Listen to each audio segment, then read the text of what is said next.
extremely grateful to our partners this year, the Russian Embassy to France, and in particular His Excellency Alexander Orlov, the Russian delegation to Unesco and Her Excellency Eleonora Mitrofanova, Senator Robert Del Pica, Bouygues, and in particular Mr. Emmanuel Forest, Schneider Group, and in particular Mr. Ulf Schneider, the Gorchakov Foundation, represented by Nikita Silatov,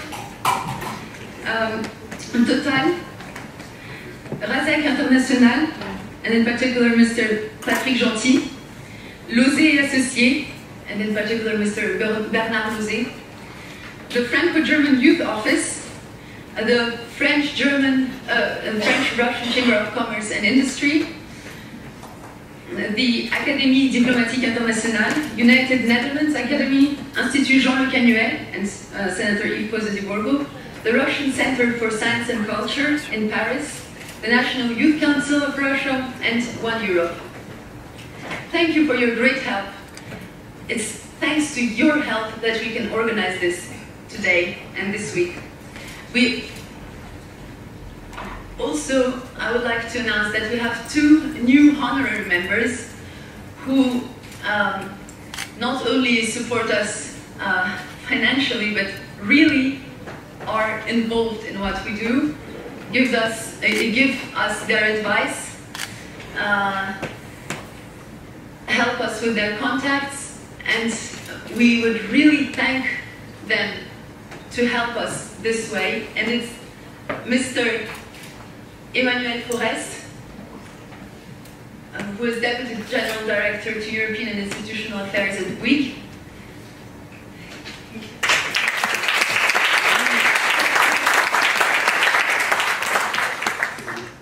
And Mr. Ulf Schneider, founder and CEO of Schneider Group.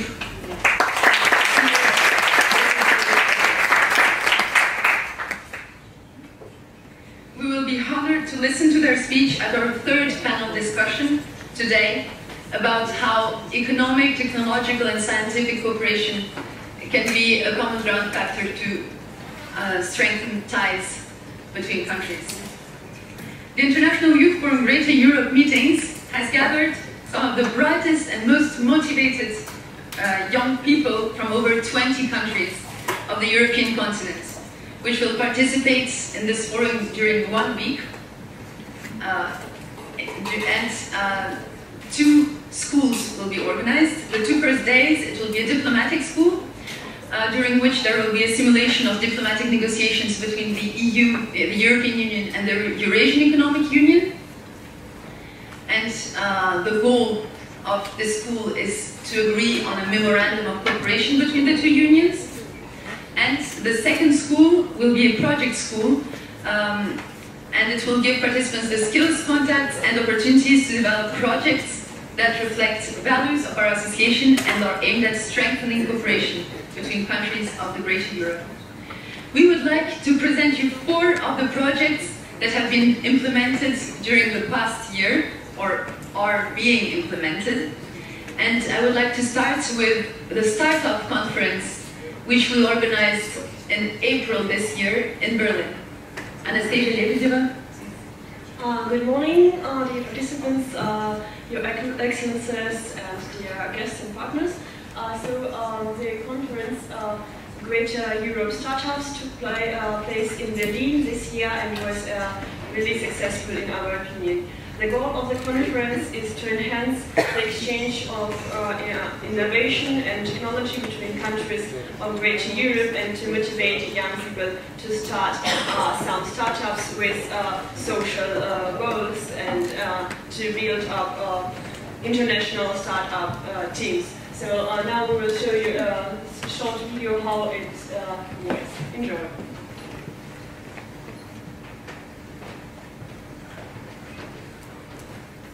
We are here at the conference Youth Startups in Greater Europe, which unites young people from different countries of Greater Europe.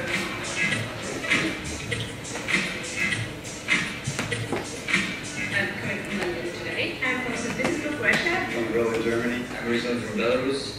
studying at Cambridge. I come from Lisbon, Portugal. I am an exchange student in Moscow, studying in London. And the reason I came to this conference in the first place is because they focus on youth subjects. Because I'm interested in Eastern European entrepreneurship.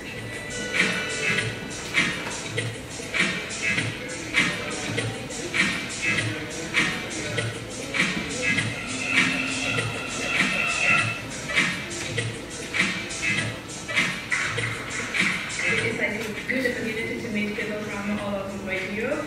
Different people with the same ambition as me. I'm here because I believe that there are a lot of opportunities that can come from a more integrated Europe. Really engaging, really, I met a lot of people.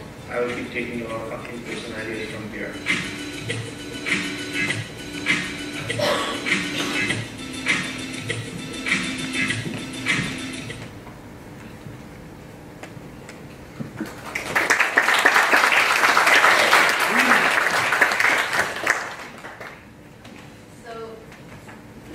Thank you very much for the applause. Now I would like to present you what we did in May this year, the Greater Europe Peace Orchestra, which we created last year and which gathers young Russian, Ukrainian, French and German musicians who play together to promote peace on the European continent. Last year they played in Paris, in the Unesco and in the Saint-Germain-l'Auxerrois church, and this year we managed to make them come to Moscow and Dubna in Russia. Benoit, your turn.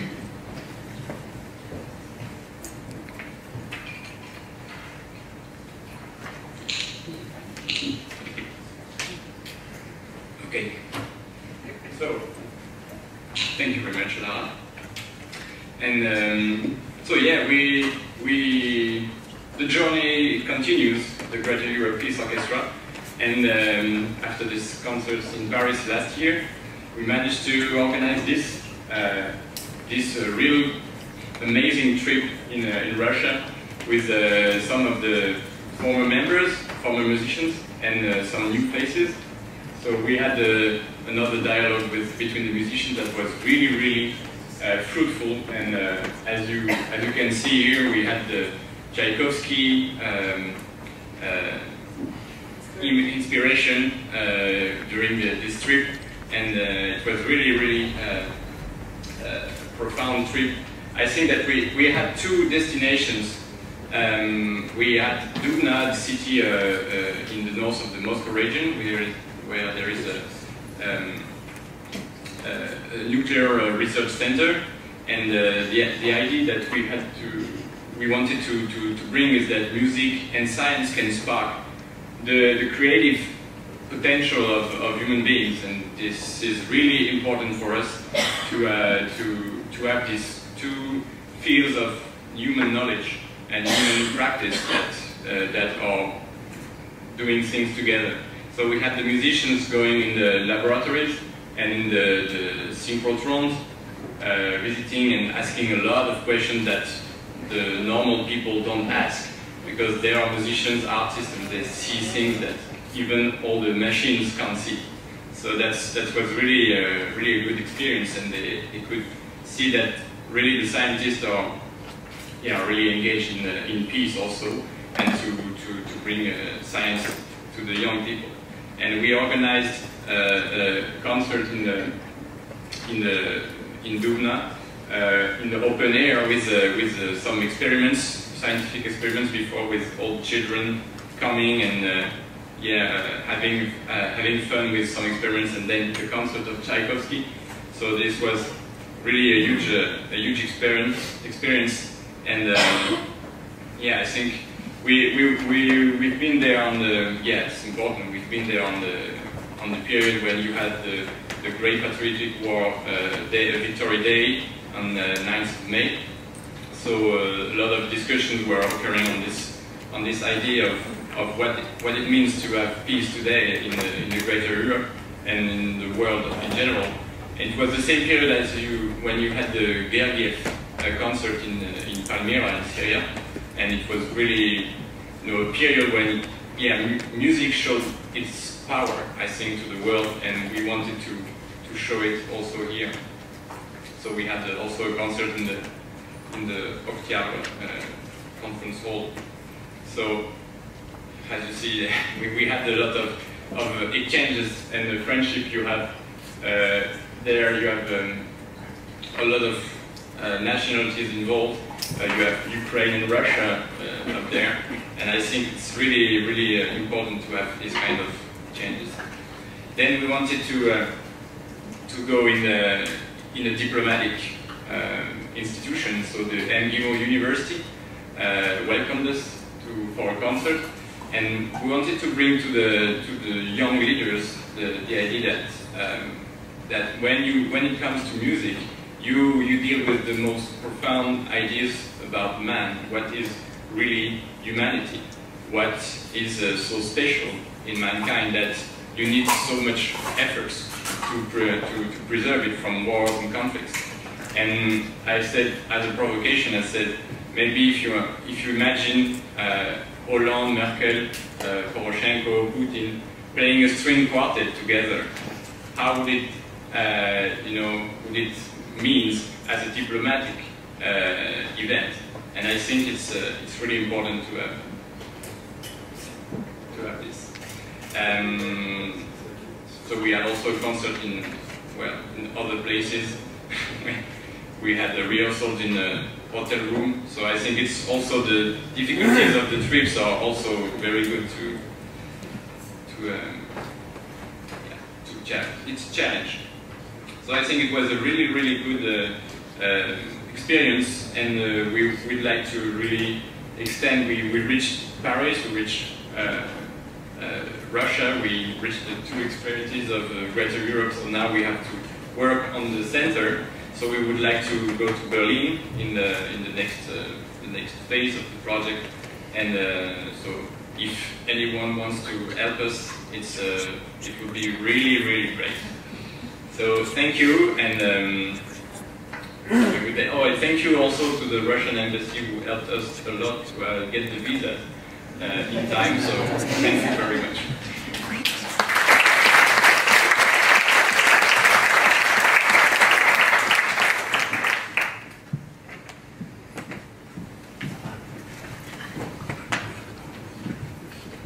Thank you, Benoit, who is the central coordinator of the orchestra and does the main job to gather all these musicians and take them to one place and to another.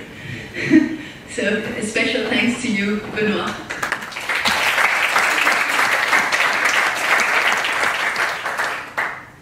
And now the third project I would like to shortly present is the Diplomatic School, which is going to take place at this forum.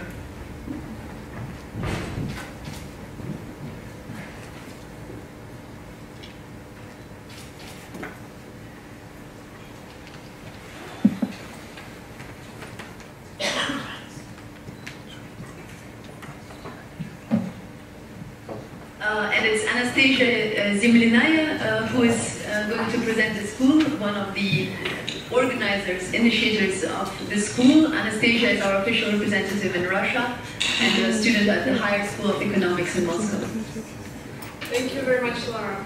I'm honored to be here and to present the Diplomatic School. This is a new project for our association, which is dedicated to improving relations between the European Union and the Eurasian Economic Union at this important time for our continent.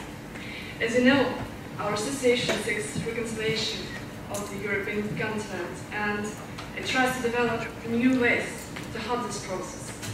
This year, when the peace in Ukraine is not yet achieved, and when the sanctions regime between the European Union and Russia has been launched once again, we asked ourselves, what could be an alternative format to reconcile the two main sides of Europe? And we developed an idea based on rationalism.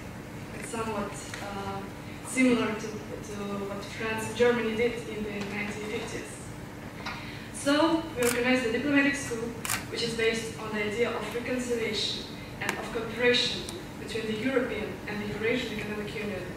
The goals of this school will be for the youth from different countries to create a memorandum of understanding between the two economic unions in the name of their national interests. So here's a brief program that we will have. The school's first day will allow the participants to gain knowledge thanks to the experts from political, academic, and business circles. There will also be a workshop in diplomatic skills given by experts, including experienced diplomats, which will take place at l'Académie diplomatique internationale, the prestigious institution based in Paris. The second day of the school will be dedicated to the main purpose of the school, the memorandum of understanding between these unions. And we will create it through the simulation of diplomatic negotiations. The simulation was organized thanks to the efforts of the Russian and European youth from the best universities. Each of the 28 participants of the school will represent a different commissioner from one of the unions. As a result, the participants will first get knowledge of economic integration processes that take place on the European continent. Second, they will develop capacities to listen to each other with respect and to find compromises. And finally, there will be a real fruit of their work in collaboration, the memorandum of understanding between the European Union and the Eurasian Economic Union. We sincerely thank every one of our partners, the Académie diplomatique internationale, the Gerchikov Foundation, Schneider Group, the United Netherlands Academy, the Russian Embassy in France, and the students of the Higher School of Economics in Moscow and the French Sorbonne University. We wish great success to the participants, and we hope that one day such a document will become a reality. Thank you.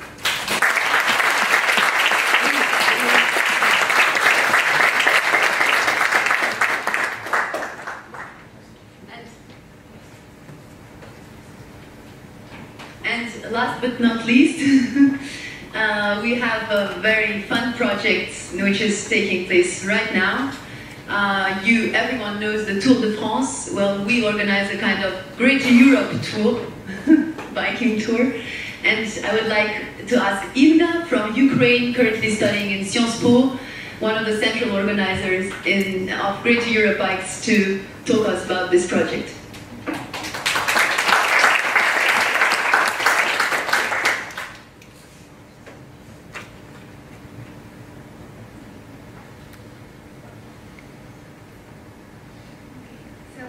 Thank you everyone, and I would like to tell you about the project that we created exactly a year ago on this very forum.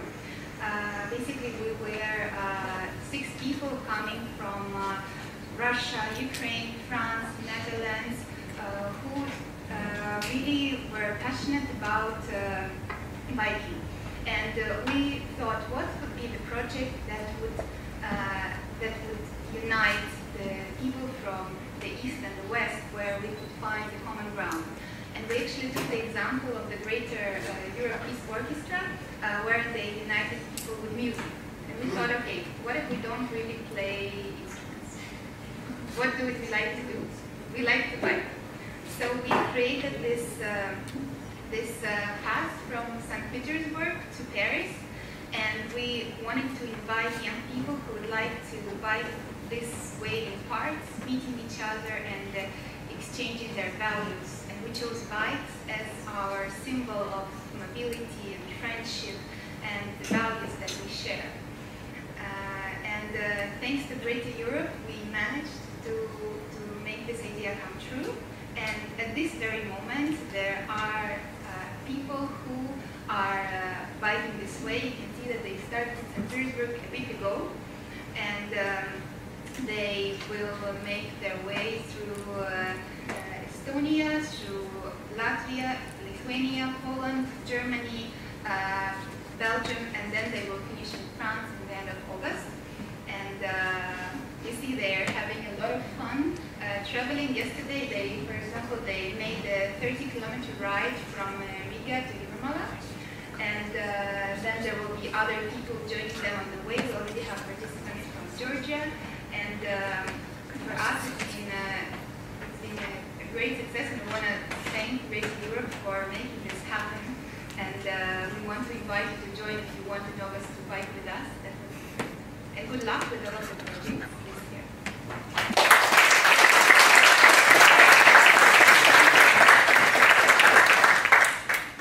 very much, Inga. Yes, we hope that other successful projects will be launched at the forum this year. And now, most important of all, I would like to announce that as I have been president for 4 years now, I decided to step down and to give the opportunity to another member to lead the Youth Association for Greater Europe. I'm very happy to announce that one of our most active members and formerly official representative to Russia and then to Germany was elected president of our association, a role which she starts as of now. I believe she's the best candidate in our organization, as she has been a central organizer of nearly all our initiatives from the very beginning. She's originally from Russia. She graduated from the prestigious Moscow University of Economics, Statistics and Informatics, and she is now studying international economics in Paderborn University in Germany. I'm happy to present to you our new president, Anastasia Lebedeva.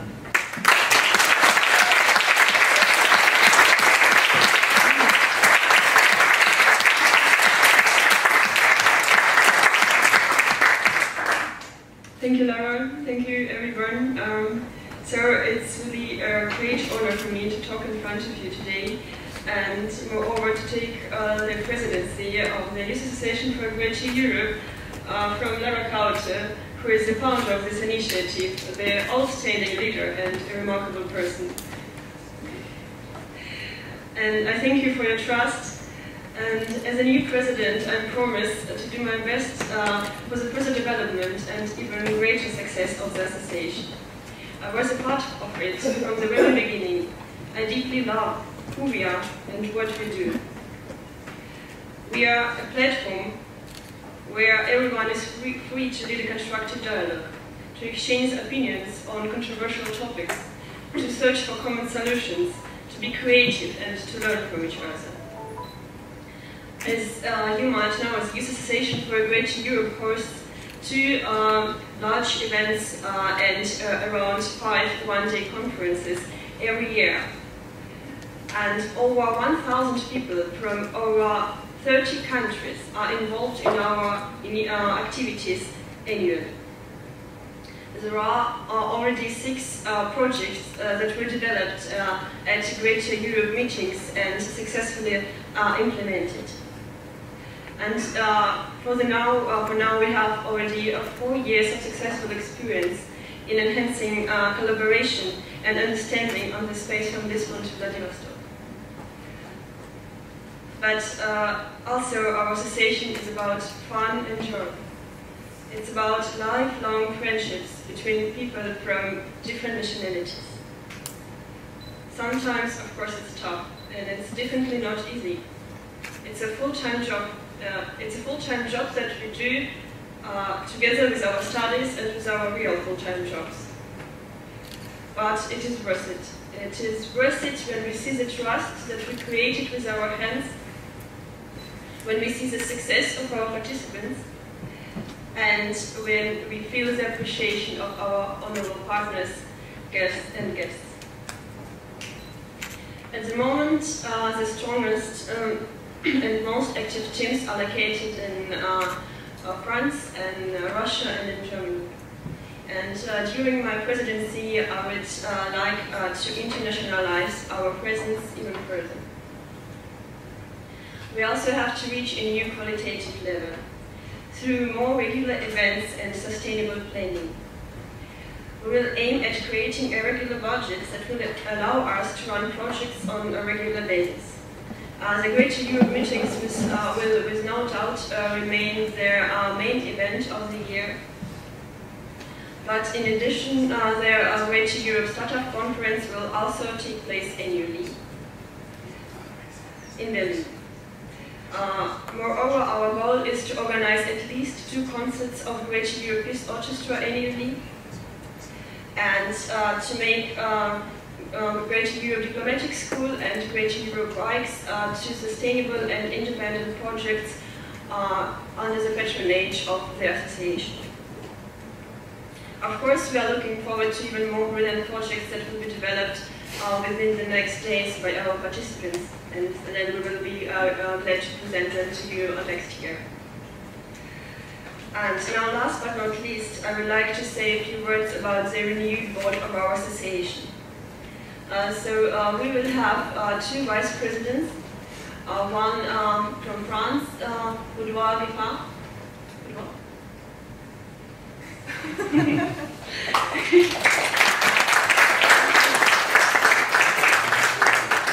And one German, Jochen Streiber, who is unfortunately not here today. Apart of that, we will continue to have official representatives in the countries where we are most active. So Anastasia Zemlyanaya will continue to be official representative in Russia.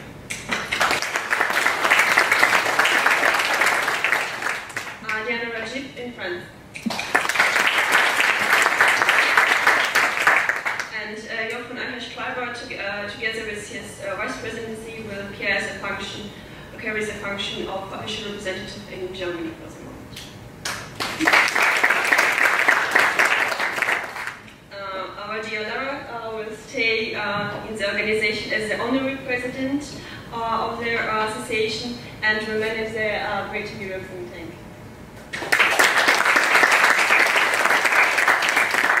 Alexander Dudebrinin will stay treasurer of the association, and Tatiana Bibiko will take on the function of a general secretary.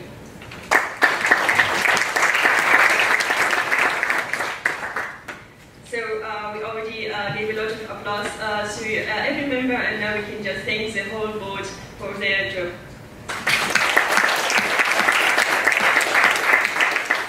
Yes, so thank you for your attention. I wish all of us to have great time and interesting discussion in the next few hours and in the next week. And I would like to thank one more time our honorable guest partners for coming and for supporting us. And of course, thanks to Unesco for welcoming us over for the third time this year in this remarkable place. Let's learn, discuss, exchange experiences, and work together on the unified Greater Europe.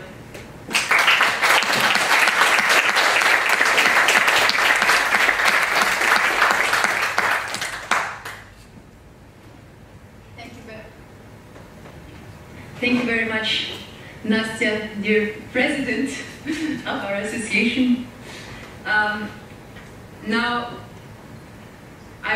we will leave the floor to our honorable guests, who will kickstart this week of discussions, collaborations, and projects with their speeches on the topic of what kind of future do we want for Greater Europe and how to build this future. We have simultaneous translation. I don't see that everyone has the... Do you have them? Okay, so they're... because some of our honorable guests will speak in French. So we're extremely honored to have among us Mr. Dendev Badarch, Director of the Division of Social Transformations and Intercultural Dialogue in the Social and Human Sciences sector of the UNESCO.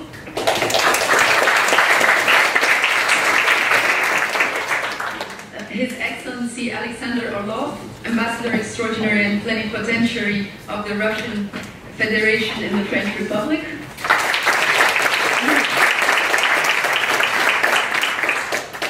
Senator Yves Pozzo-di-Borgo, member of the Commission of European Affairs of the French Senate.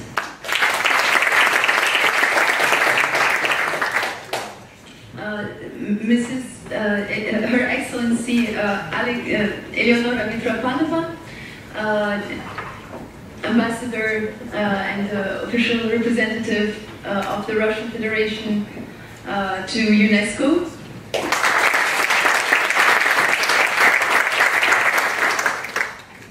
And His Excellency Claude Blanchouison, former Secretary General of the French Presidency 2008 of the European Union.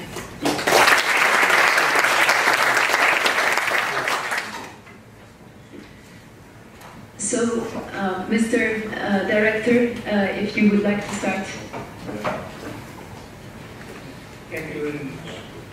Excellencies, organizers and participants of the forum, ladies and gentlemen. First of all, I would like to thank and welcome On behalf of the Director General of UNESCO, Madam Lina Boko, and the Assistant Director General for Social and Human Sciences, Ms. Nada Al-Nashik, welcome you at UNESCO for this 4th International Youth Forum, Greater Europe meetings, organized under patronage of UNESCO. I would like to congratulate Nastia for your election, and also Youth Association for Greater Europe for this initiative, which aims to establish intercultural exchanges and to stimulate young women and men to work proactively in mutual collaboration. UNESCO's long-standing commitment to youth has taken new impetus with the recognition of youth as a priority group for the organization's action in UNESCO's operational strategy on youth 2014-2021. This event is fully in line with UNESCO's operational strategy on youth, as it promotes youth civic engagement and participation in building and consolidating peace. Let me highlight the key areas of UNESCO's intervention on youth.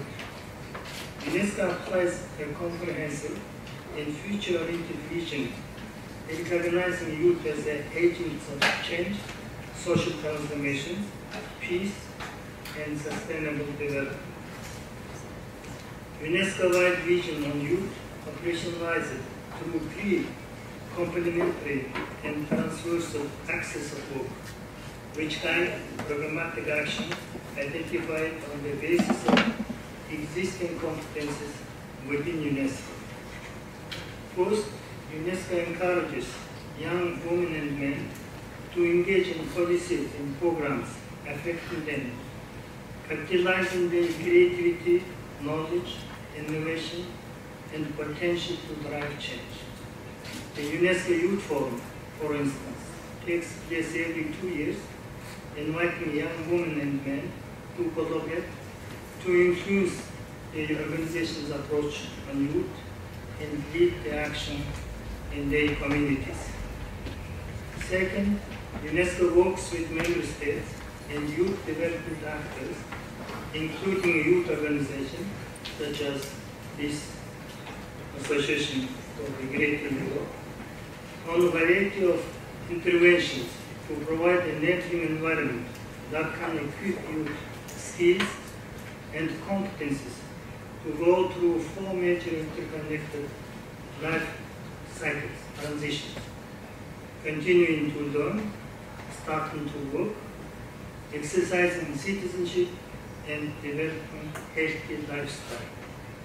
Third, for UNESCO, youth are partners and stakeholders in global effort to foster dialogue and mutual understanding. Their meaningful participation in larger processes and clear recognition on their expertise and initiatives are essential to the success of any endeavor in this area. That's why our organization spares no effort in engaging in empowering youth as main actors in building peaceful and inclusive societies through civic engagement, democratic participation, and social innovation.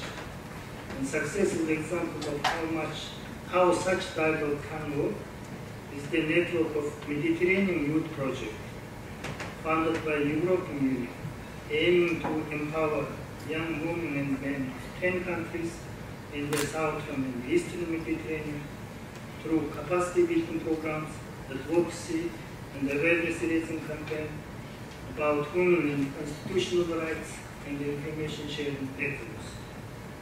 In conclusion, I would like to say a few words concerning the theme of this organization, the construction of Europe's future. To speak about it, let me quote UNESCO's constitution. It states that the peace based exclusively upon the political and cultural arrangements of governments would not be peace, which would secure the unanimous, lasting, and sincere support of the peoples of the world, and that peace must therefore be founded if it is not to fail upon the intellectual and moral solidarity of mankind. End of quote. Similarly, the construction of Europe was initially not a political project, but an economic, social, and cultural one that intended to create deeply rooted links between peoples of Europe. Generations had been shaped into European citizens based on free travel, study exchange, etc.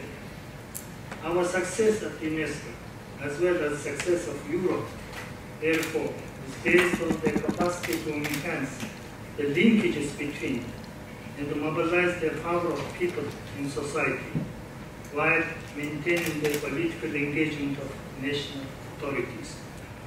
UNESCO prides itself in its convening power to have in the same space, on the same table, at the same time, both authorities in civil society, both political actors, and engaged citizens. This is why we also count on you, young women and men, who are motivated and mobilized to act, to be the change makers of your societies. You, the participants of this forum, are the leaders of tomorrow, but also of today. I invite you to work together with UNESCO to further our common objectives and broaden our efforts for peace. I wish you every success with this event and beyond. Thank you very much.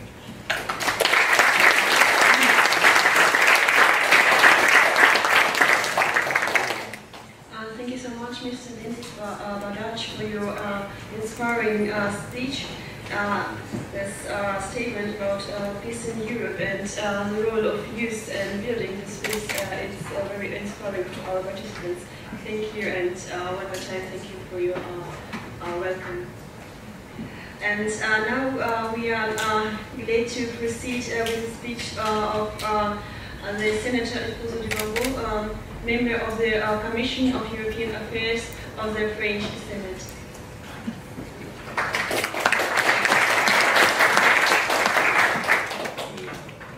Monsieur le ministre, Excellences, Monsieur l'ambassadeur et Monsieur Orlov, je m'excuse auprès de vous parce que, compte tenu de l'emploi du temps qui a changé, je suis obligé d'intervenir plus vite. Et merci d'avoir accepté de faire la présentation. C'était vous dans la hiérarchie que je parle avant moi, mais merci d'accepter que je parle avant vous.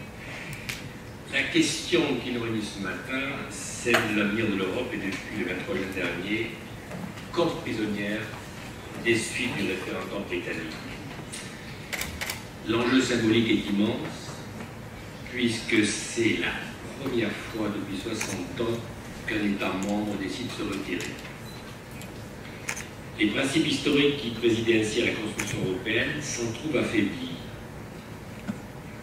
Le projet européen n'est pas irréversible, alors que jusqu'à présent, il était conçu comme un système voué à s'intensifier en termes d'intégration et à s'étendre en termes de compétences. Ce que le référendum démontre également, ce référendum du Brexit, c'est que la question de l'Europe n'est plus soluble dans la seule Union européenne. L'Europe, en tant qu'espace géographique, dépasse le projet constitué par l'Union européenne. Cette dernière, l'Union européenne, doit donc, pour prospérer, prendre en compte les autres facettes de l'espace européen qui s'articulent autour d'elle. C'est le sens de notre association de la Grande Europe. Il y a maintenant un débat sur l'Union européenne entre les lignes géographiques et les lignes politiques de l'Union européenne.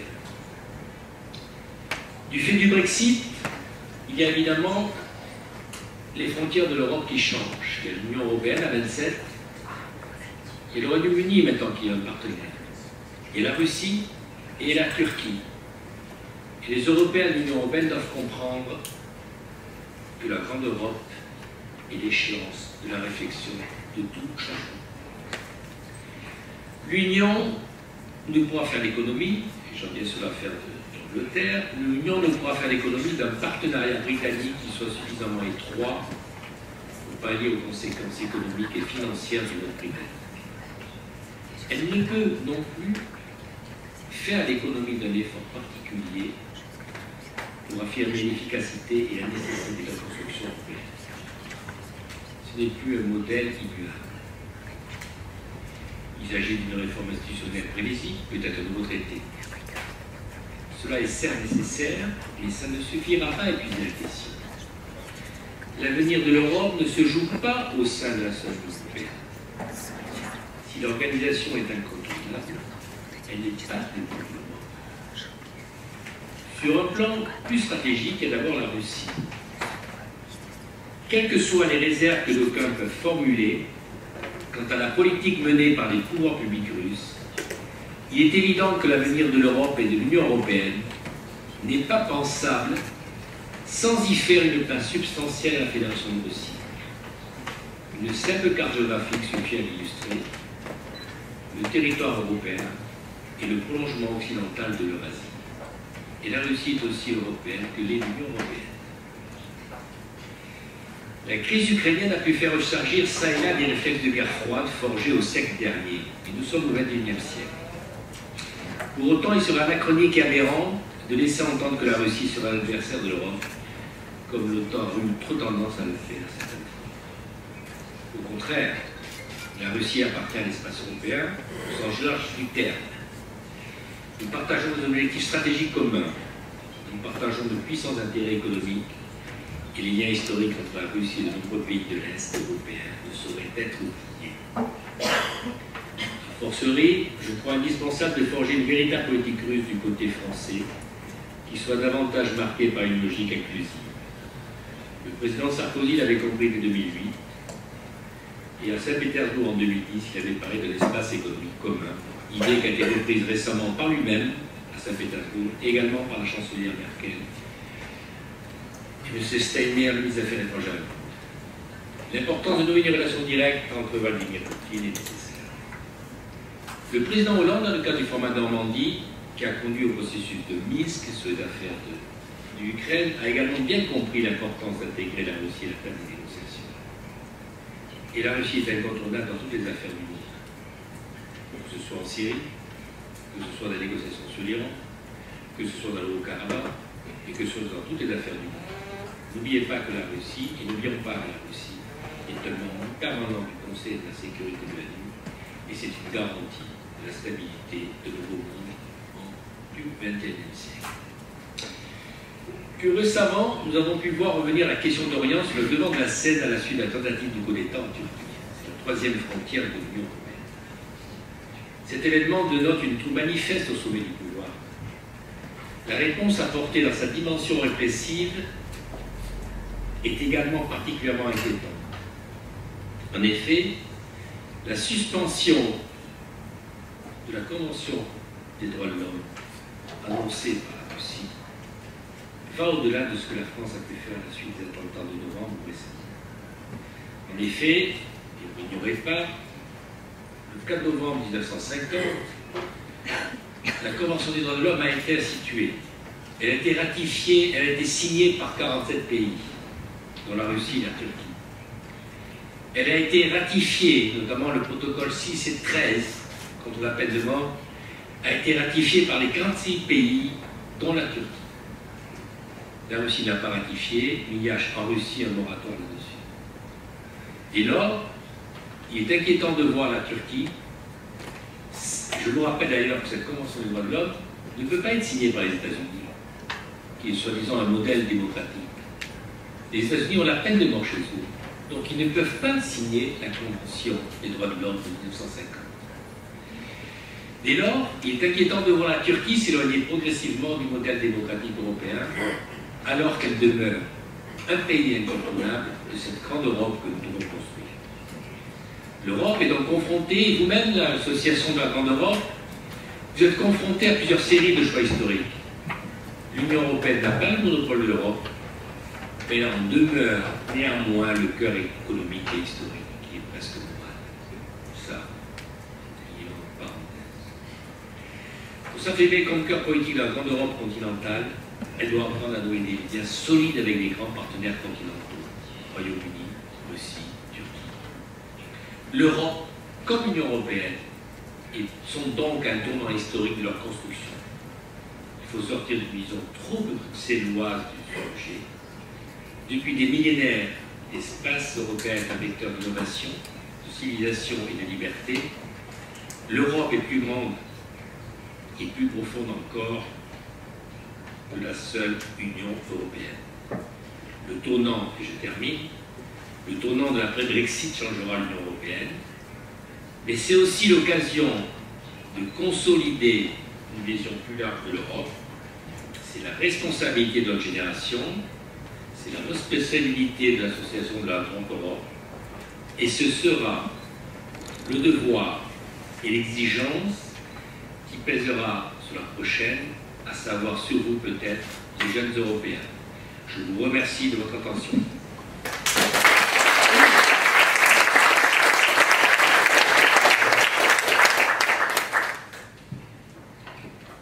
Merci, monsieur le sénateur, pour votre discours qui fait le lien entre ce qui se passe aujourd'hui et le rôle de notre association et nous renforce encore dans notre conviction. Merci beaucoup.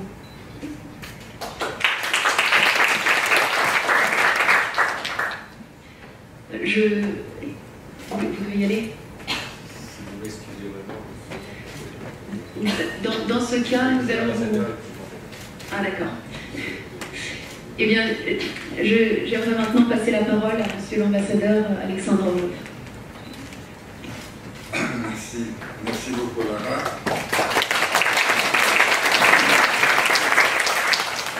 Je voudrais avant tout saluer tous les participants de cette 4e rencontre de la jeunesse européenne qui se tienne à Paris.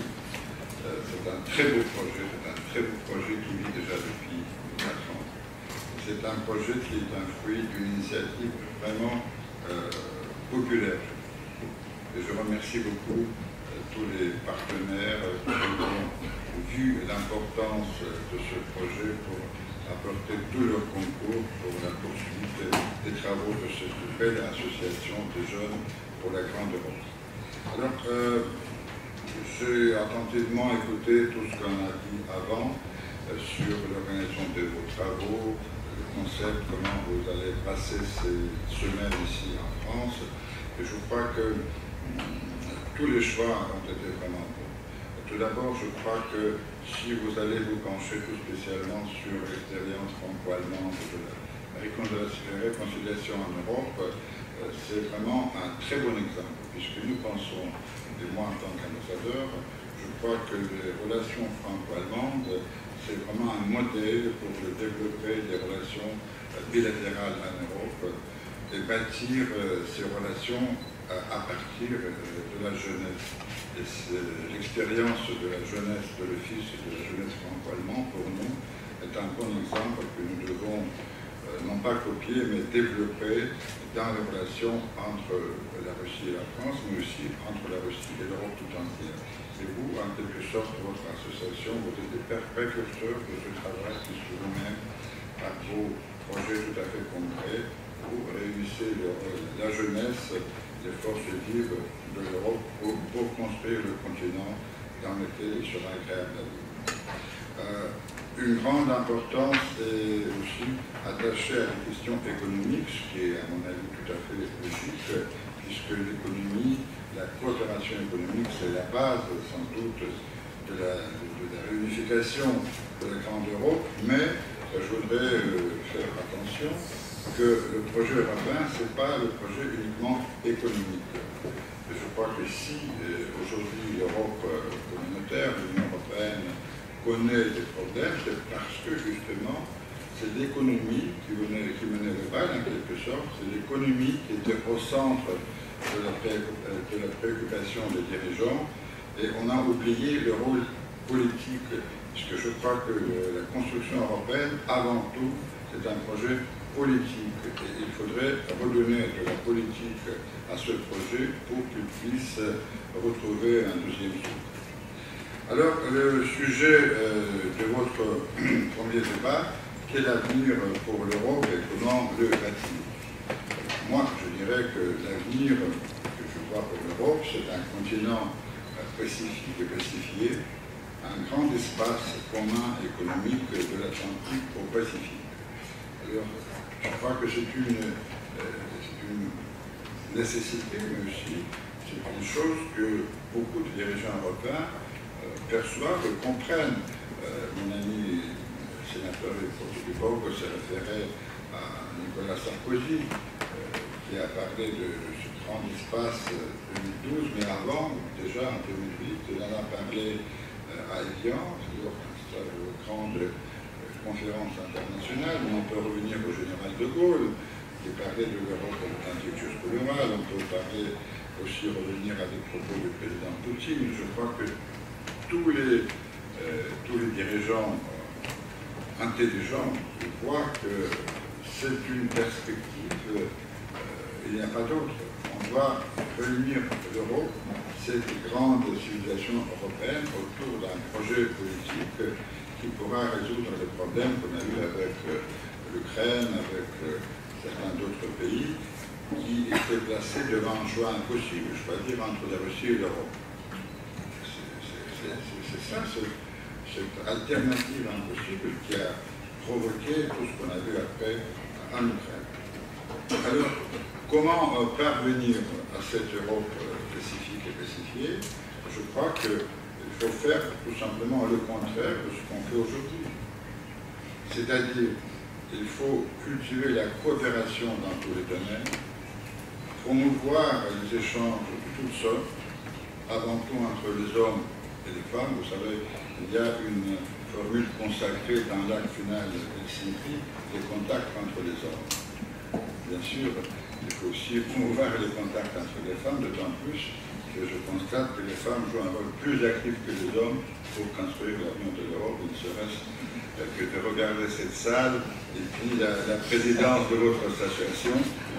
Je salue les femmes actives. Vous savez, la Russie fait beaucoup confiance aux femmes. En Russie, c'est la femme qui joue le rôle essentiel.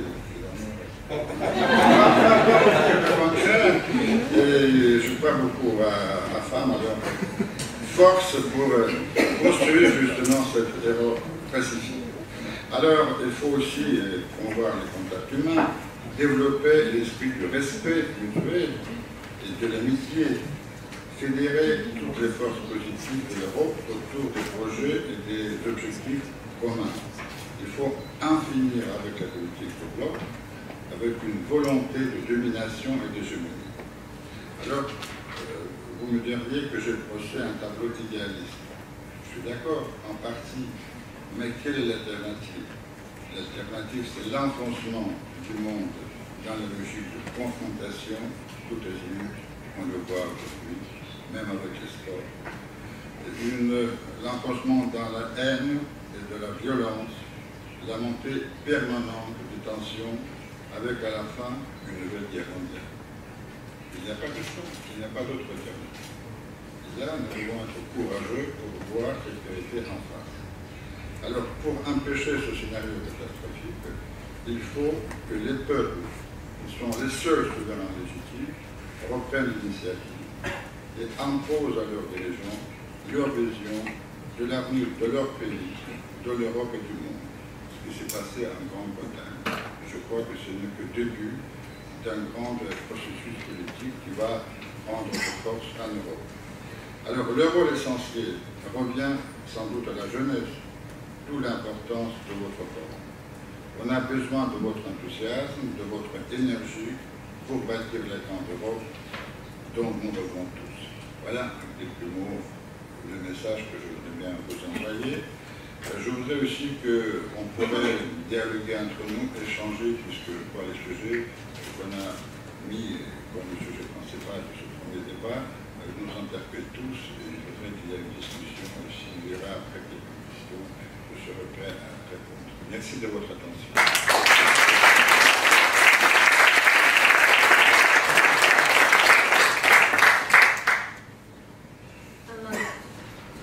Thank you so much, Your Excellency, Mr. Allo. Thank you, first of all, for your belief that was supporting us for this year. Excuse me, make a short break. good morning. We would like to thank you for your participation. Oh, I think it's you.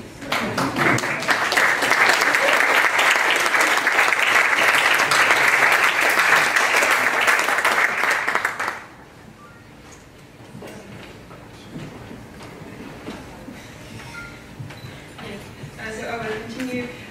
Thank you also for your critical statement that the idea of great Europe should be a prevailing idea if we want this peaceful world on our continent. And also, I think your statement about the role of youth in this process will give lots of inspiration to our participants during this week. And now we would like to proceed with Her Excellency Eleanor Mitrofanovar, an ambassador and permanent delegate of the Russian Federation to Unesco in Paris.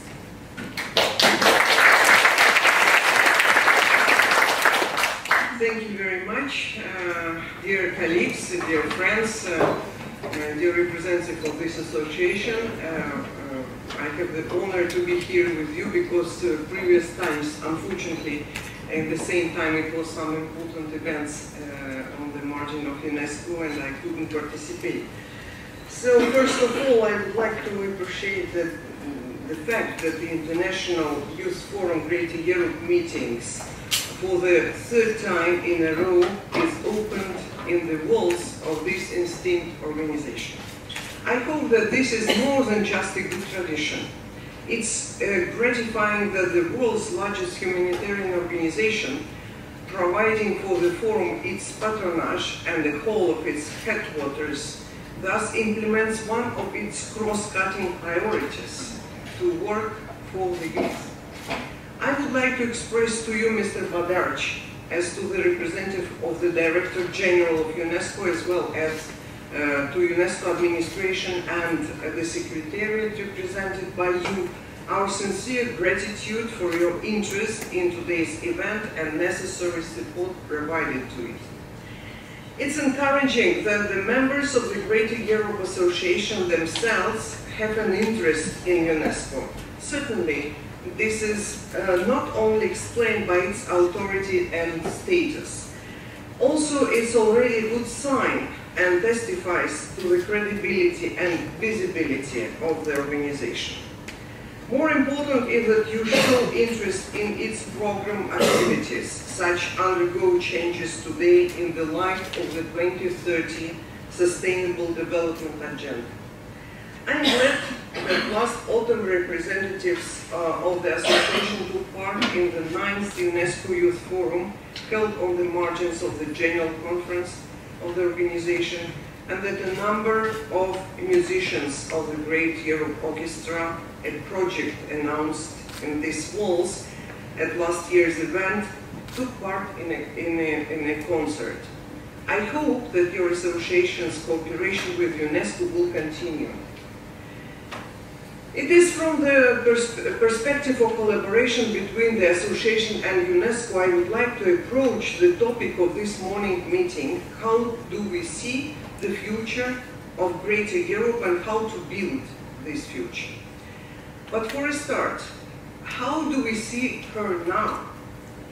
Informational background, as you know, is mostly negative. Terrorist attacks, coups, sanctions. So the answer to the first question is clear enough. We would like to see her future without all these negative events.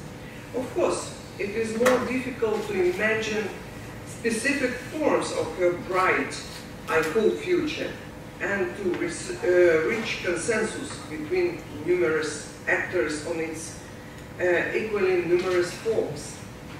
However, the method of reaching this consensus is old enough and efficient. I mean a broad and inclusive, as they say in this walls dialogue. For someone, this would sound as a banality. However, in my opinion, it is this banality, this is not enough now in the world. Dialogue is substituted by its appearance and compounded by political correctness, single-mindedness, and double standards. Politicians talk but not hear each other. This is why so important now are humanitarian multilateral venues, such as Unesco and your association, generators of ideas where dialogue and consensus are in the forefront of where, despite often large discrepancies in the vision of different national interests, the emphasis is not on confrontation and politicization of everything, but on interaction. Competition is inevitable, but using the language of sports, the logic of karate, with its damage to the partner, should be substituted by the logic of Aikido, striving for harmony. Another question is dialogue about what? I think that prior to the debate, and even more so prior to adopting actual technocratic solution to contemporary problems, we need to discuss more philosophical questions. Some experts argue that mankind is currently on the verge of a total loss of meaningful orientations of development and therefore needs a new ideological pattern to articulate an overarching goal able to show a new vector of development of mankind and use advanced technology to improve humans themselves and not just their environment. Indeed, today's political impasse resulting from many challenges testifies to a conceptual impasse. For example, as recently as 6 July, a conference on migration was held at Unesco. It was noted that we consider the phenomenon of migration as something that we can canalize and cut, as something temporary. But the analysis of the processes of globalization suggests that migration is a reality of our lives and that it is here to stay. This applies also to another phenomenon of our times and their new strategic vision we should develop. It seems to me that the format of the Greater Europe Association is just suitable for raising and discussing such issues. I have carefully read the agenda of the forum and saw that seemingly purely bilateral and European issues hide more global keywords and topics: reconciliation, peace building, collaboration, and rapprochement. Therefore, the search for an answer about the future of a greater Europe will inevitably involve the future of the entire world. And then, even the entire world will be too small for you. I would like to wish the participants of the forum an interesting and creative work, new discoveries and new quantities. I wish them to contribute to strengthening mutual understanding, mutual respect, and good neighborliness in the greater Europe and beyond. Thank you very much.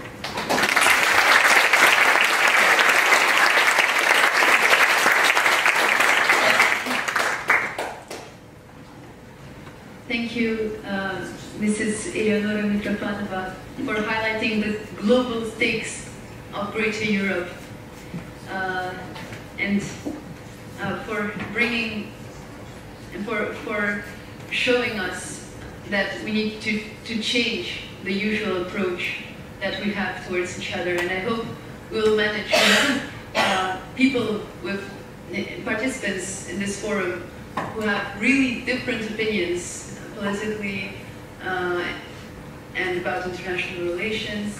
And really our goal is that they come together, they discuss, they try to understand each other, and to build this peaceful greater Europe we all want. Thank you very much for your speech.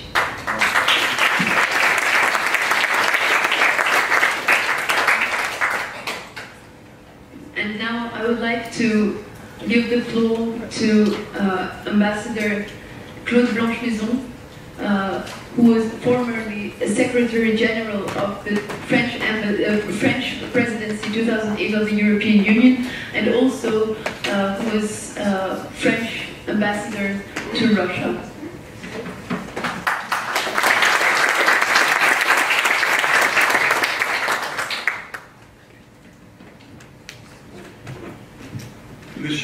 l'ambassadeur, Madame l'ambassadrice, Monsieur le directeur, chers amis, permettez-moi d'abord de remercier les deux présidentes de l'association Youth for Greater Europe de m'avoir invité cette année, et aussi de les féliciter d'avoir choisi un sujet aussi actuel, aussi difficile. Et effectivement, elles démontrent toutes les deux ce que l'ambassadeur Orloff a mentionné tout à l'heure, à savoir que les seules associations qui ont véritablement un avenir sont probablement celles qui sont dirigées par des femmes. Je m'associe tout à fait à l'ambassadeur Orloff sur ce qu'il a dit à ce sujet. Avant d'essayer de répondre à la question difficile qui nous est posée ce matin, je vais peut-être faire trois réserves personnelles. La première, c'est que moi, je ne m'adresse pas à vous depuis une plateforme institutionnelle, puisque je suis un ambassadeur en retraite. Par conséquent, je parlerai à titre personnel et donc avec une très grande liberté.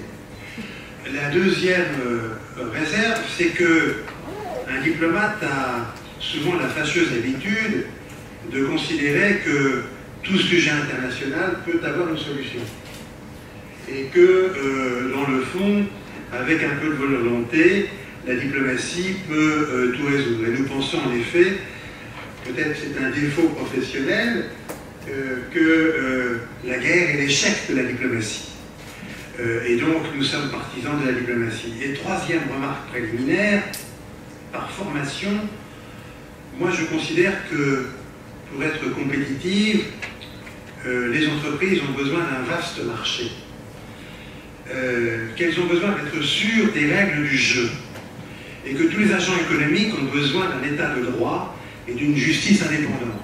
Et que par conséquent, la corruption est dans tous nos États un fléau qu'il faut combattre, ne serait-ce que pour des raisons d'efficacité économique. Alors cela dit, toujours pour répondre à la question, je ferai peut-être trois considérations de caractère historique. La première considération, c'est que, et c'est très banal, bien entendu, nous sommes tous les héritiers de notre histoire. Et que l'histoire, parfois tragique, a façonné le paysage européen d'aujourd'hui. Mais cela dit, il n'y a pas de fatalité historique, il n'y a pas d'engrenage, il n'y a pas de déterminisme absolu. C'est l'homme qui fait l'histoire et par conséquent c'est vous. Ce sont les jeunes qui écriraient l'histoire à venir. Bien sûr, l'Europe est en partie l'héritière de la Seconde Guerre mondiale, y compris de l'accord de Yalta, pour lequel les Français n'ont pas une grande affection, puisque la France ne participait pas à Yalta. Cela dit, après la Deuxième Guerre mondiale, la France devait faire face à trois défis. Le premier défi, c'était de reconstruire une économie totalement dévastée par la guerre. Et pour cela, en effet, après tout, le plan Marshall a été le bienvenu, et ce qui est devenu ensuite l'OCDE pour gérer ce plan Marshall a été utile. Et puis ensuite, la France et l'Allemagne ont décidé de mettre en commun leurs ressources de charbon et d'acier, qui étaient les deux secteurs clés pour la reconstruction. Et autour de cela s'est constituée la communauté européenne du charbon et de l'acier, qui plus tard s'est développée. Car en effet, l'autre défi que nous avions à relever, le deuxième défi, c'était de rendre à tout jamais la guerre impossible entre la France et l'Allemagne. Et pour cela, il fallait construire ce qu'on a appelé plus tard l'Union européenne, mais dont le noyau de base a été et reste la France et l'Allemagne, dans la CECA, puis dans les traités de Rome, du marché commun et de Rato. Et puis un troisième défi, parce qu'après tout on n'a pas beaucoup parlé ce matin, mais ça existe, c'est la défense. C'est-à-dire la France devait reconstruire un outil de défense crédible. Ça s'est fait avec l'Alliance Atlantique. Il y a eu également l'échec de la communauté européenne de défense en 1954, et puis la force de frappe nucléaire française, qui après tout est une spécificité de la défense française et qui est dirigée contre personne. Troisième remarque historique, évidemment la grande modification qui est intervenue entre 89 et 91 à la suite de l'effondrement du mur de Berlin, de la disparition du régime soviétique et par conséquent de la guerre idéologique et par conséquent de la guerre froide, et le fait, comme l'a dit le sénateur Pozzoli-Borgo tout à l'heure, que la Russie et d'autres pays de l'ex-Union soviétique ont rejoint le Conseil de l'Europe en 1996 et par conséquent aussi la Cour européenne des droits de l'homme. Alors après, comme le sénateur l'a également suggéré, la crise ukrainienne a un petit peu compliqué les relations entre la Russie et le Conseil de l'Europe, mais la Russie demeure un membre extrêmement important du Conseil de l'Europe. Et puisque j'ai cité l'OTAN, on peut aussi rappeler que dès 1994, la Russie a rejoint le partenariat pour la paix, qu'en mai 2002 a été créé un conseil OTAN-Russie. C'est un élément important, et ceci s'est fait dans le contexte de la solidarité exprimée par la Russie à l'égard des États-Unis, le jour même des attentats du 11 septembre 2011. Cette coopération a également connu quelques problèmes, puisque le Conseil des coopérations ne s'est pas réuni entre le 1er avril 2014 et le 20 avril 2016, mais les réunions semblent devoir reprendre à nouveau. Alors, je voudrais insister un peu plus sur les relations avec l'Union européenne. La Russie a en effet signé à la même époque, en 1994, un accord de partenariat et de coopération, qui est entré en vigueur quelques temps après la ratification. Cet accord est toujours en vigueur. À chaque fois qu'on a essayé de le perfectionner, on a échoué. Et on a fait allusion à plusieurs reprises à l'idée d'espace conjoint. Je crois que c'est une idée très importante. Je voudrais simplement préciser qu'elle remonte à 2003. Et qu'en 2003, la négociation s'est engagée avec l'accord du président Poutine, avec l'accord du président Schröder, du chancelier Schröder et l'accord du président Chirac sur la négociation de 4 espaces communs, rien de moins, entre la Russie et l'Union européenne, un espace économique commun, un espace commun de la connaissance, portant sur la recherche, l'enseignement, la culture, un espace commun de la sécurité intérieure et de la justice, et le quatrième, un espace commun de sécurité extérieure. Peut-être était-ce trop ambitieux, peut-être n'était-ce pas le moment, peut-être était-ce déjà trop tard, mais en effet, cette négociation, disons, a fait long feu. Cependant, en 2010, la Russie a signé avec l'Union européenne un partenariat pour la modernisation, avec des résultats qui malheureusement sont restés assez modestes. Et les fameux sommets réguliers entre la Russie et l'Union européenne ont malheureusement été suspendus depuis 2 ans. Et s'agissant de cette affaire ukrainienne, comme nous le savons tous, tout dépend de l'application, point par point, les accords de Minsk II, accords entre Européens, auxquels sont partis M. Poutine, Mme Merkel, M. Hollande, M. Poroshenko, qui engagent l'Union européenne, puisque Mme Merkel et M. Hollande les ont fait avaliser par l'Union européenne, et l'OSCE est également, d'une certaine manière, partie à ces accords. C'est en tout cas ce que l'on répète à Paris, à Moscou, à Berlin. C'est vrai un petit peu moins à Kiev, c'est vrai peut-être un petit peu moins à Washington. Mais pour le moment, il n'y a pas d'autre schéma de sortie de la difficulté que le schéma de Minsk II, dans les conditions que j'ai décrites tout à l'heure. Alors, pour en revenir également à ce que j'ai dit tout à l'heure sur l'OTAN, on peut discuter à l'infini de la pertinence de l'OTAN dans le monde d'aujourd'hui. Simplement, moi je suis un réaliste, puisque comme je vous l'ai dit, je suis un diplomate. L'OTAN, ça existe. Et ça existe, la preuve, c'est que la Russie a conclu des accords avec l'OTAN. Que cette alliance politico-militaire a joué un rôle dans l'organisation d'opérations, comme en Afghanistan par exemple, ou dans l'organisation d'une stratégie défensive, bonne ou mauvaise, mais d'une stratégie défensive. Et je pense qu'il est tout à fait essentiel que l'OTAN reprenne un dialogue substantiel et permanent avec la Russie, y compris sur le sujet brûlant du bouclier antimissile. Je crois aussi qu'il est important que l'OTAN confirme qu'il n'y aura plus d'élargissement de l'OTAN et que la période d'élargissement est aujourd'hui terminée, qu'elle est close. Donc le monde de la guerre froide, le monde bipolaire, le monde de l'affrontement des deux idéologies n'existe plus.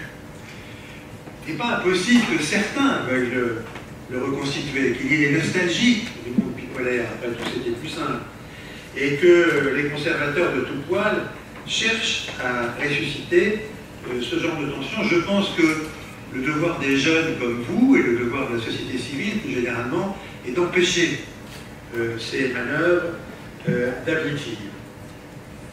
Mais l'Union européenne n'est pas l'OTAN. L'Union européenne n'est pas une alliance militaire. Et la preuve, comme on l'a dit tout à l'heure, c'est que la Grande-Bretagne a décidé d'en sortir. Et que cette sortie va prendre 2 ans, 3 ans, peut-être plus longtemps, car c'est d'une très grande complexité, puisque l'Union européenne touche à presque tous les sujets. Ce que je voulais ajouter à ce que le sénateur Coutouni-Bourtou a dit tout à l'heure, c'est que, dans le fond, en effet, comme il l'a dit, je pense que le Brexit va nécessairement conduire à une réflexion sur l'Europe, va nécessairement conduire à un accord de coopération assez étroit entre l'Union européenne et le Royaume-Uni, après les mauvaises humeurs passées de part et d'autre, ne serait-ce que d'ailleurs que parce que l'Écosse, l'Irlande du Nord et Gibraltar n'accepteraient pas d'être coupés de l'Union européenne, et que ceci rend nécessaire un accord assez robuste entre l'Union européenne et le Royaume-Uni de Grande-Bretagne. Et puisqu'il a été dit à plusieurs reprises que le temps était peut-être venu de reparler d'un espace économique commun, et que d'une certaine manière, la négociation de sortie de l'Union européenne du Brexit aboutira à une forme d'espace économique commun, sans doute, entre l'Union européenne et le Royaume-Uni, pourquoi ne pas viser un espace économique commun de Cork à Vladivostok, c'est-à-dire englobant également la Russie, en reprenant des négociations qui ont été malheureusement abandonnées en 2004. Alors, c'est une proposition qui peut vous paraître insolite, mais qui équivaut à organiser une zone de libre-échange, et même un peu plus entre la Russie et l'Union européenne, et qui pourrait utilement équilibrer également, quels que soient ses avatars, un éventuel traité de partenariat transatlantique. Je sais bien que plusieurs candidats à la présidence des États-Unis ont critiqué ce projet de traité, mais cette négociation est assez avancée entre l'Union européenne et Washington, et au bout du compte, un jour, il finira par en sortir quelque chose. Il est donc absolument d'autant plus nécessaire d'avoir cet espace économique commun, me semble-t-il, de Cork à Vladivostok. Et puis la France doit prendre d'autres initiatives. On a parlé d'un schéma de circulation des étudiants entre la Russie et les grandes universités et les États membres de l'Union européenne, un Erasmus spécifique s'adressant à la Russie et peut-être aux pays de l'ex-Union soviétique. Également, un schéma du même type pourrait être recherché pour la mobilité des chercheurs, des créateurs et des artistes. Et puisque la Russie nous fait l'honneur de présenter à la mi-octobre la collection Shchushkin à la Fondation LVMH, peut-être serait-ce là l'occasion d'en parler. L'ambassadeur Orlov a également parlé de l'exemple de l'Office franco-allemand, mais j'ai compris qu'une session cet après-midi évoquerait plus particulièrement les résultats de cette expérience franco-allemande. Bref, en un mot comme un mille, moi je crois beaucoup à la multiplication des contacts entre les sociétés civiles pour pousser les politiques à une attitude plus coopérative qui est aujourd'hui une nécessité. Mais c'est évidemment à vous, aux jeunes, de faire preuve d'imagination et je ne doute pas que tout au long de la journée, des suggestions viennent de votre côté et puisse être recueilli et porté ensuite par l'association. Je vous remercie de votre attention.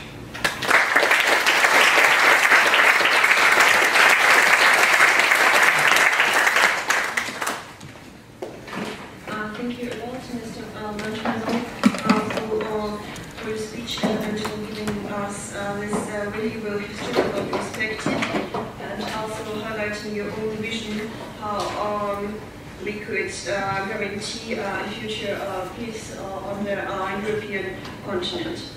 I also would like to thank one more time all honorable speakers that we just heard and summarize what were the most important learnings. So we have had a chance to learn about UNESCO youth policy and the role of youth in their civil society. The challenges that are faced by the European Union and the role that Russia and Turkey play in the future of Greater Europe. Also, we heard a beautiful Franco-German example of reconciliation and a beautiful vision of a unified Europe. Their strategies are Karate versus Aikido. I think it's the best short sentence that you can remember and take with you from this conference, and also very valuable historical perspective that we just heard with lots of examples, very short and structured, but also give a lot of knowledge for us necessary for further discussions. So thank you one more time, and in my own opinion, it's just fantastic that people with such different backgrounds that we have here,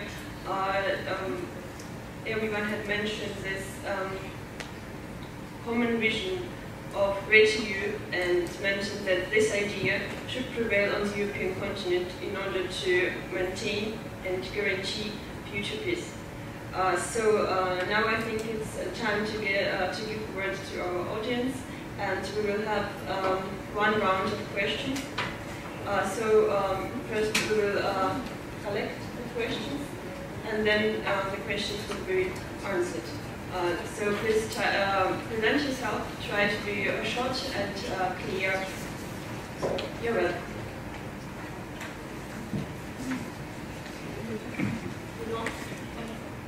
Yeah. Sorry for the English speakers, I will need to speak in French because je parle en français puisque monsieur l'ambassadeur parle un français aussi extraordinaire. On ne peut pas parler autre chose que le français ici puisqu'il y a de la traduction. Je vais faire deux remarques. Je suis Jean-Louis Truel, je suis en votre fonction, j'enseigne dans différentes universités en France et en Russie. Et je suis également vice-président du CFA pour matière. Alors, ma remarque, premièrement, c'est d'abord ce paradoxe, on parle de l'Europe, mais maintenant, avec la sortie de la Grande-Bretagne, l'anglais ne sera plus la langue officielle d'aucun pays de l'Union européenne. Or, malheureusement, beaucoup de gens ici s'expriment en anglais et c'est devenu la langue, en fait, y compris de notre association. Donc, on a un problème, un paradoxe. Alors, là encore, je remercie M. l'ambassadeur Lop parce que c'est extraordinaire d'écouter quelqu'un qui parle aussi bien la langue de Molière et de Hugo, mais il y a peut-être un effort à faire pour s'échapper de cet anglais qui n'est pas seulement une langue, mais qui est aussi quand même un mode de pensée, qui est un mode de pensée anglo-américain. C'est une petite remarque au passage. Le vrai problème quand même que l'on a, c'est que dans les ambassadeurs de Blanche-Maison, c'est que effectivement on a construit un certain nombre de choses en Europe, mais il y a une ombre qui est quand même l'ombre américaine. C'est-à-dire qu'une bonne partie des stratégies qui se mettent en place en Europe sont conditionnées par les États-Unis. On parlera cet après-midi des échanges économiques, mais si les échanges économiques sont bloqués entre une partie de l'Europe et la Russie, et en particulier les échanges financiers, c'est à cause des sanctions américaines.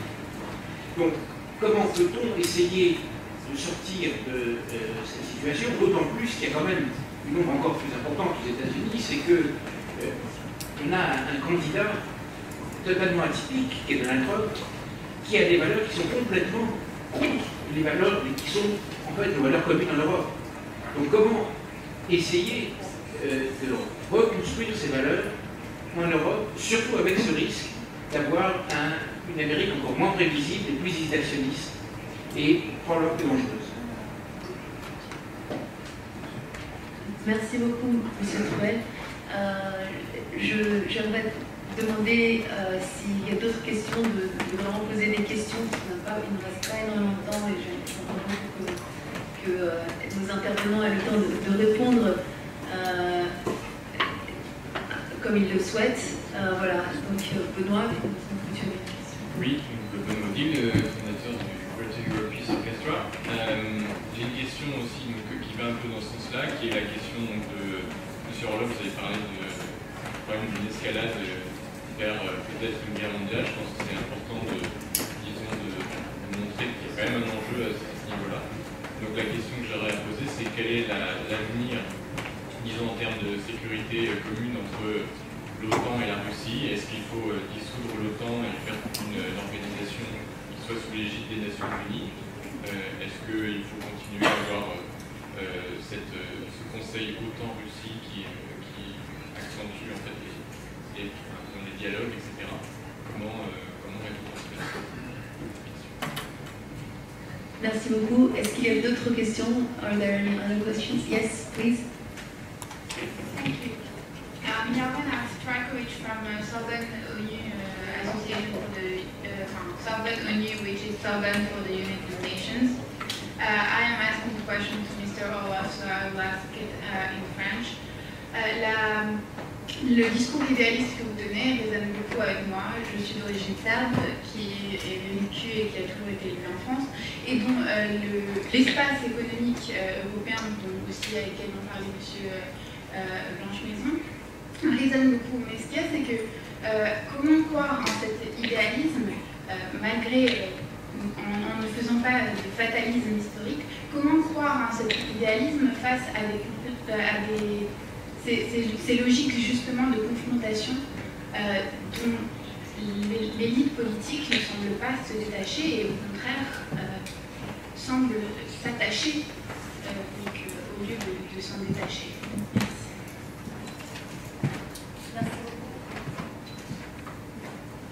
Merci beaucoup. On va prendre encore deux questions et puis on va s'arrêter là. Ivan Bogucharov. Co-founder and co-president of One Europe and marketing advisor to the Your microphone.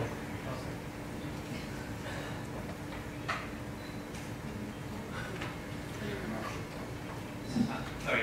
Ivan Bogucharov, co-founder and co-president of One Europe and the marketing advisor to the Youth Association for Greater Europe. I have a question for Ambassador Blanche-Maison. You mentioned that Brexit will trigger a common economic area between Europe and Britain, which can then be used as a template or as an example and can be extended possibly towards Eastern Europe, maybe including Israel as well. It's probably a bit early to say, but how do you see this happening? Do you see it as an institution, a single market perhaps, or individual agreements which can be used as an example with Brexit as the first one? Thank you. And last question. My name is Luandino, and just a very general question. I've heard all the speakers so far talking about us as youth being the future of Europe and potential bringers of new solutions to future problems or current issues. And this is, of course, a truism. This is something that we all agree on. But it also kind of sounds to me as a very easy way to, push the problems that the past generation caused onto us. Do you agree or not?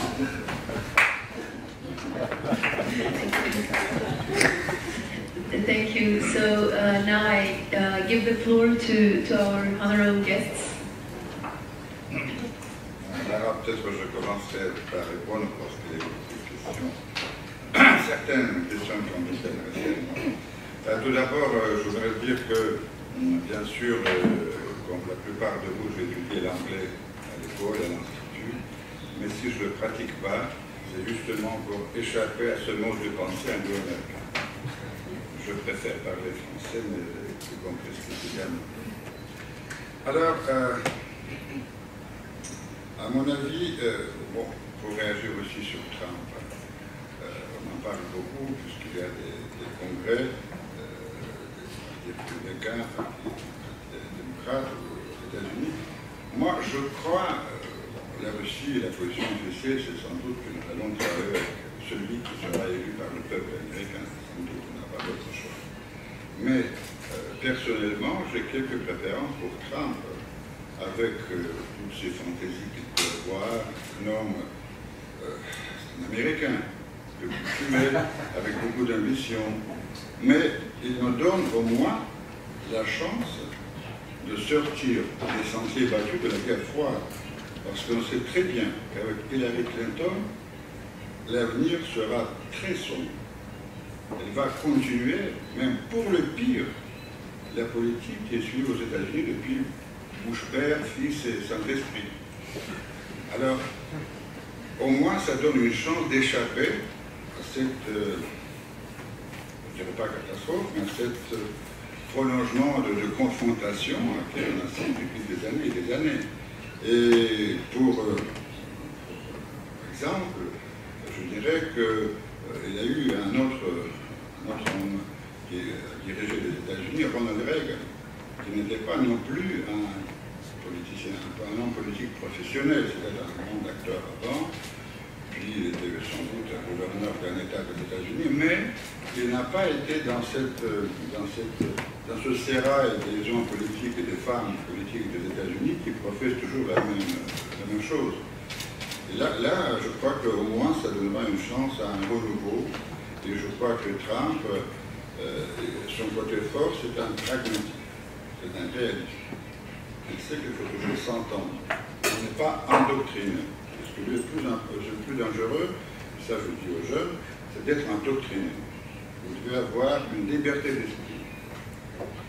Alors, jeune homme qui m'a posé la question que nous, les vieux, nous voulons alors remettre la responsabilité sur vos épaules, pas du tout. Je dirais que c'est un processus naturel de la vie.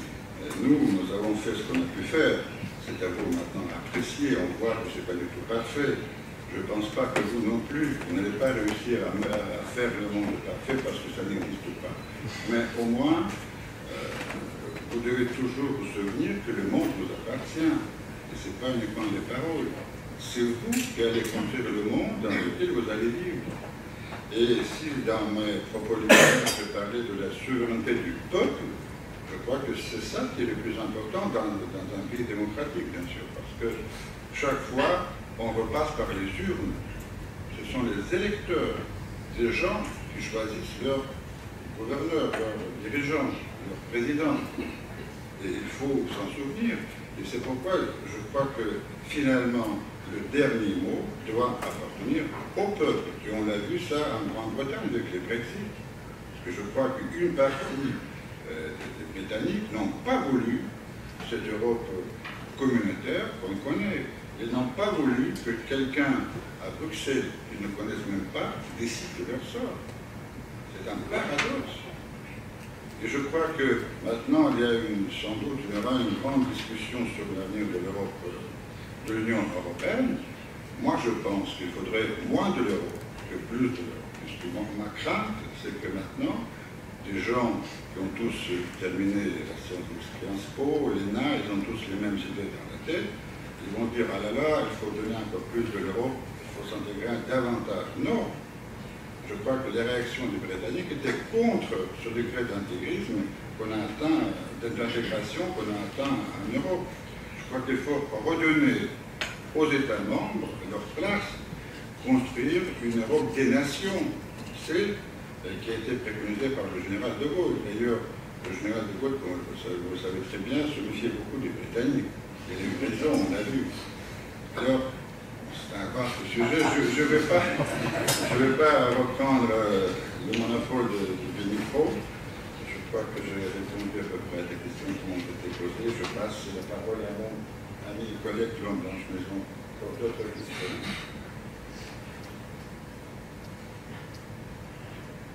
Merci. Il y a une question qui m'a été directement adressée à propos du Brexit.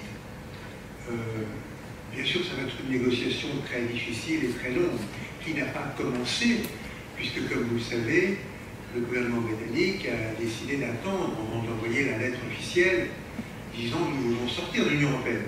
Pour le moment, nous savons, parce que nous lisons les journaux, que le peuple britannique a voté pour la sortie de l'Union. Mais le gouvernement britannique, qui doit d'ailleurs pour ce faire avoir un vote du Parlement, n'a toujours rien dit à Bruxelles officiellement. Donc la lettre n'arrivera que peut-être au début de l'année prochaine. Et à ce moment-là, l'article 50 du traité de Lisbonne prévoit que pendant les 2 ans qui suivent, une négociation se déroule pour déterminer les conditions de la sortie. Donc la sortie, c'est en fait dans 3 ans, peut-être même plus, on n'en sait rien. Alors on peut rouler les mécaniques, comme on dit quelquefois ici, dans notre pays, mais on voit bien que les intérêts économiques sont très importants, et même si on peut, dans un premier temps, faire des gestes de mauvaise humeur, il faudra bien trouver un accord économique, encore une fois, assez robuste, assez musclé. Alors, est-ce qu'on l'appellera espace économique commun? C'est pas sûr. Et d'ailleurs, ça n'a aucune importance. L'étiquette n'a pas d'importance.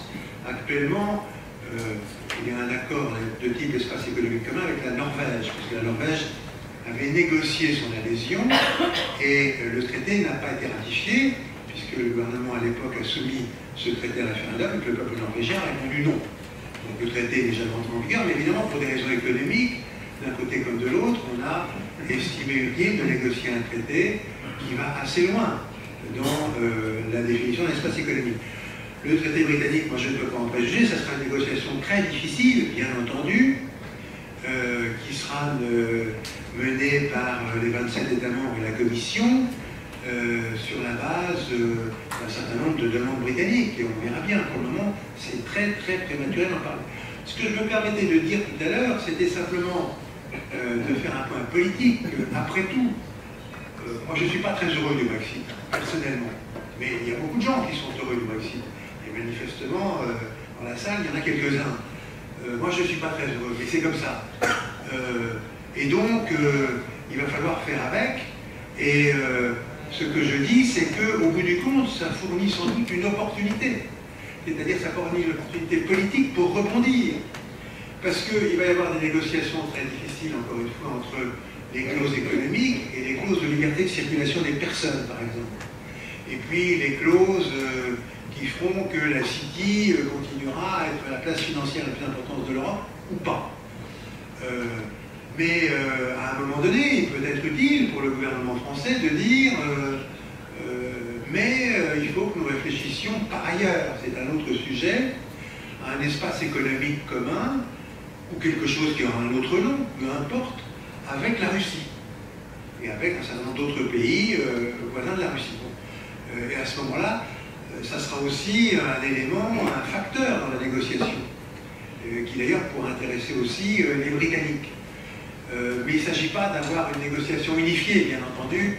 La négociation d'un espace économique commun avec la Russie n'a rien à voir avec la négociation du Brexit.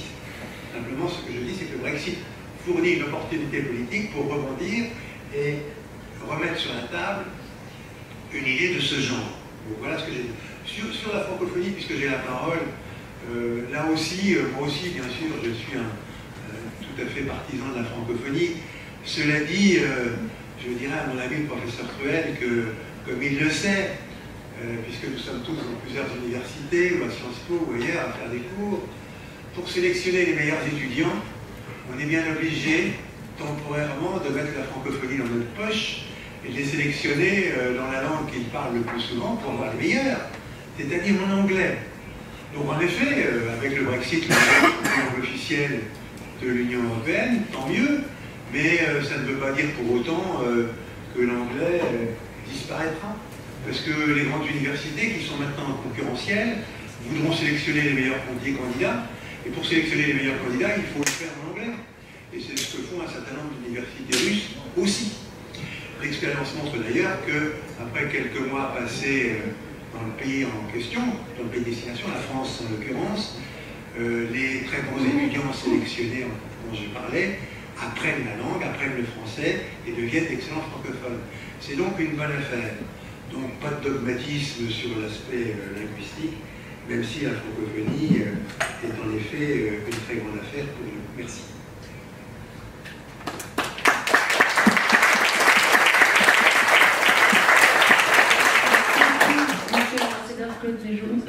Claude Blanche-Maison. J'aimerais passer la parole à Madame Eleonora Mikrofonova. Merci beaucoup. Je parle français, mais je préfère anglais parce que je parle anglais mieux. I would like to answer maybe to you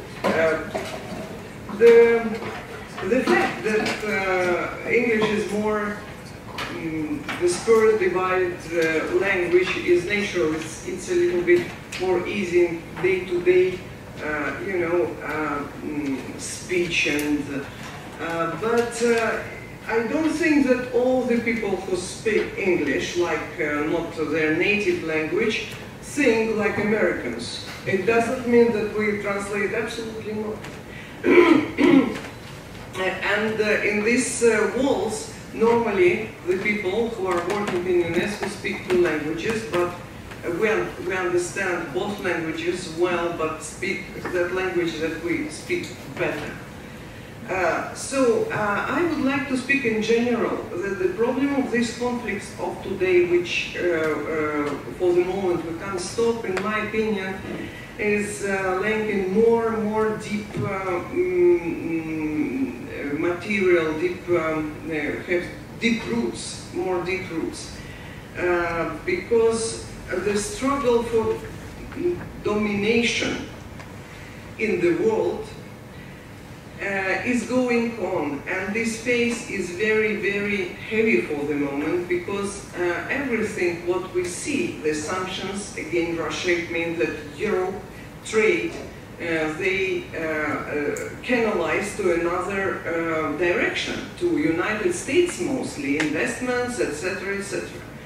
So even this scandal, sports scandal, in my opinion, is connected with the same, to isolate in some sense Russia and showing that don't go with Russia, don't trade with Russia. Russia is not a really democratic state and has a lot of problems, including the state, the state problem with the doping, which is not, the case, of course. Because doping is a very individual thing, very bad, and here in UNESCO we have a foundation which struggle with doping in sport, and Russia is the main donor of this foundation. And we help to in other countries to create the laboratories to work with this problem. So, and we have to be prepared to such period of time. It will be like this. Maybe in some sense worse, because with the political will it's possible to stop anything immediately. And we all understand this. And in this today's war, everybody against everybody, maybe it will be some moment when the people, countries, politicians, diplomats sit and stop all this. But we have to understand that the really base for all these difficulties which now we have in Europe stay in more, how to say, more global, really have more global roots and not only European. That's why I recommend you that when you are looking for the purely European things, you have to think more globally. Thank you.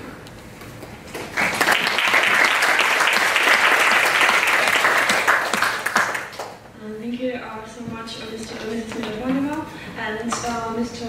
Radash. much. Would you like to add something on the questions, maybe? Yeah. Thank you very much. I just would like to give some information concerning the question on youth. The UNESCO actually has a long process of planning for its program activities. So currently we are working on the planning of the next 4 years, 2018-2021, the program areas. Recently, UNESCO sent out the questionnaire to all member states about what is the main target group for our action. So what is important is that the youth was the one of the #1 target group for our action. So that was the recognition of the member states, role of youth in building peaceful and inclusive societies, the construction of the states. So that's why I think this kind of meeting, discussion, debate, dialogue is very important. So UNESCO is working in that direction. We are promoting intercultural dialogue. We are promoting the different kinds of discussions, debates on the current issues of the world, not only in one region, but global issues. So that's why you have to recognize that role of youth is very important. It will become more and more in the near future. Thank you.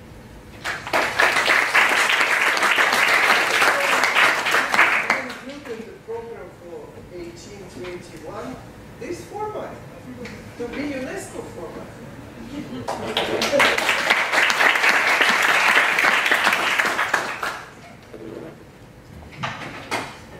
Thank you so much, dear speakers, and thank you for your detailed answers to the questions.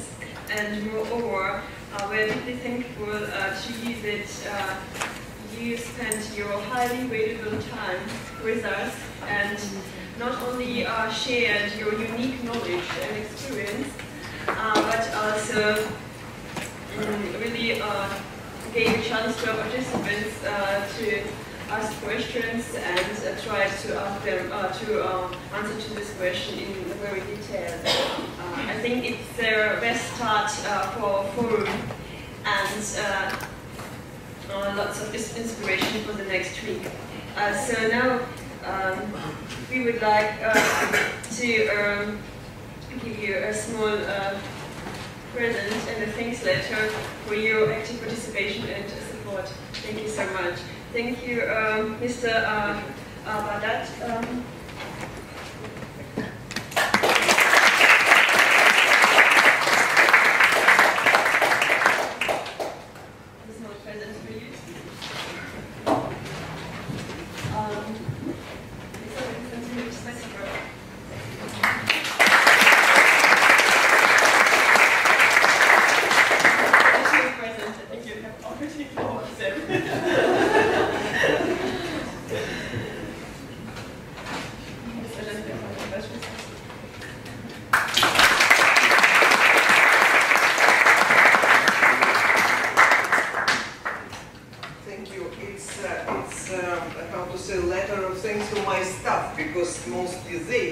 I have been involved in all this, preparation. Thank you very much.